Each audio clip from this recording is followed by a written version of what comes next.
How often do you feel like your time, your energy, your peace is being hijacked by other people's expectation? If you've ever felt stretched too thin, burnout, or just a little resentful, you're probably not dealing with a time problem. You're dealing with a boundaries problem.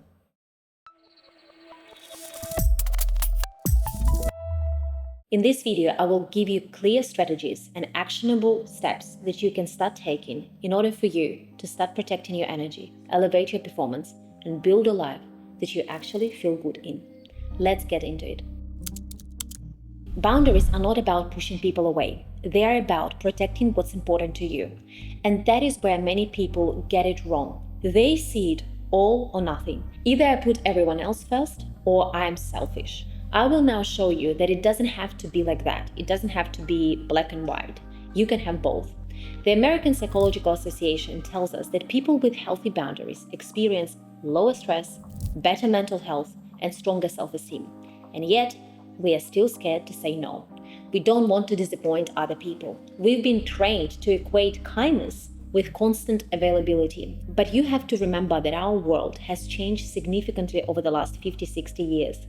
How people used to live before. Think about it. They used to live in small communities without any digital availability. You would only be able to ask something from them only when you meet them in person. Now you are available 24/7. Emails, calls, messages, meetings with the whole world. Reaching someone got so much easier. And that is why protecting your energy and having firm boundaries have become even more crucial. However, you still can be kind and have boundaries. You can be generous without being drained. Step 1. Get clear on what you are protecting.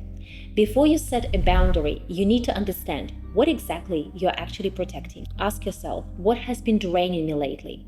Where do I feel resentment or tension? Why? What do I need to do more of right now? What do I need to start doing less of?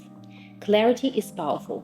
Brené Brown says, clear is kind, unclear is unkind. If you don't know what matters to you, neither will anyone else. So define your values, get real about what your non-negotiables are and what your goals are. Step 2, communicate with confidence. Okay, you know what you want. Now it's time to actually say it. This is where most people get stuck. But remember, a boundary unspoken is a boundary easily broken. Here are a few scripts you can use at work, for example. People come to you and start hijacking your calendar, hijacking your plans. You say, I'm happy to help, but I'll need a 2-day turnaround to give this the attention it deserves. Or I give you my examples from my corporate world when I used to have a big team and senior role. I used to have a disclaimer under my signature saying that I work flexibly in this organization and I reply to the emails when it works for me. However, I don't expect the reply immediately. And this is very often was because I would disconnect at 5:30 and I would be completely unavailable until 9ish, and then I would log on later and do some email and do some work to respond. So people, my team, would receive heaps of emails from me really late at night, but I don't expect them to respond. I'm so careful about my boundaries, and hence why I'm careful about them. But they knew that it worked for me and it worked for them. Another example that I had in my job is that my team knew that how I operate is that every time we have one-on-one, they come to me with the things I had to review. No need to send me emails, no need to chase me. We come to the meeting, we sit down for 30 minutes. I'm going to review everything I have to review right now with you. It will streamline the process and it will kind of minimize those situations when the boundaries can be broken. So there are ways how you can still be firm, but still get stuff done and still be kind. There are also some scripts that you can use with friends or family. I love you, but I need Sundays to recharge. Or if they ask you to go out, you say, I'm in the process of working on this project, so sorry, I have to focus on completing it before I start going out again. The key here is that be clear, be calm, be consistent. You're not asking for permission. You are informing people of what's important for you and how you operate. Step 3, practice saying no without guilt. Let's talk about the hardest word, no. Psychologist Dr. Henry Cloud says, you get what you tolerate.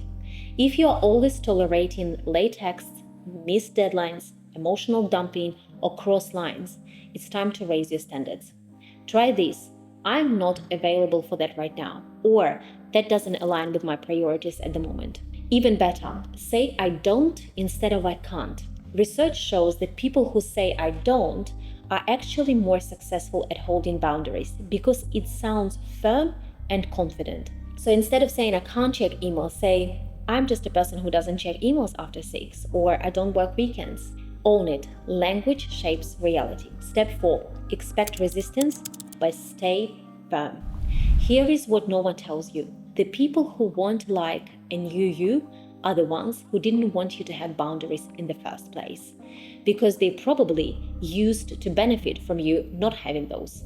Some will push back, some will guilt trip you, some relationships may even shift, and that's okay. The relationship that matters the most is the one you have with yourself.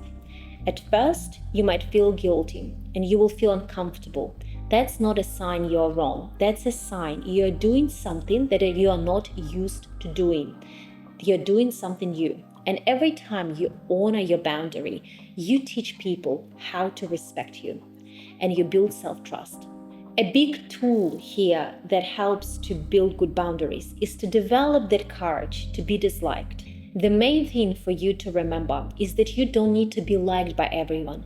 You want to be respected by people, but you don't have to be liked by people. And respect means not breaking your boundaries. This is one of the biggest signs of respect, actually. Here are a few extras to make it easier. Keep a boundary journal. Track what's working for you and where you feel resistance. It helps you to celebrate the progress. Use visual cues like calendar blocks or do not disturb mode. Number 3, surround yourself with people who respect boundaries. It changes everything. If I'm super conscious about my boundaries, I'm very conscious about other people's boundaries too. So let me leave you with this. You are allowed to take up space. You are allowed to protect your time. You are allowed to say, this is important for me.